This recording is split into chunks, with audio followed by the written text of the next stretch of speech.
అందరికీ హాయ్ అండి. నా స్టైల్‌లో నేను ఆవకాయ పచ్చడి ఎలా తయారు చేశానో చూసేయండి. 30 చిన్న రసాలు తీసుకొని శుభ్రంగా కడిగి తొడాలు తీసుకొని ఆరబెట్టుకున్నాను.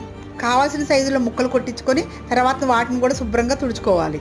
అరకిలో ఆవాలు ఎండబెట్టుకొని పౌడర్ చేసుకొని పక్కన పెట్టుకున్నాను. 200 గ్రాముల మెంతులు దోరగా వేయించి పౌడర్ చేసుకున్నాను. అరకిలో వెల్లుల్లిపాయలు రెడీగా పెట్టుకున్నాను. కల్లుప్పు మిక్సీ పట్టి పెట్టుకున్నాను. కొంచెం పసుపు, ఏఎస్ బ్రాండ్ నువ్వుపప్పు నూనె, మరపట్టించుకున్న కారం రెడీగా పెట్టుకున్నాను. ముప్పావు డబ్బా ఆవపిండి, పావు డబ్బా మెంతిపిండి, డబ్బా కారం, ముప్పావు డబ్బా ఉప్పు, 1 స్పూన్ పసుపు, కొద్దిగా వెల్లుల్లి అన్నీ కలిపి నువ్వుపప్పు నూనె పోసుకు కలుపుకోవాలి. నేను ముక్కల కొలత కోసం కుక్కర్ పెద్ద గిన్నె తీసుకున్నాను.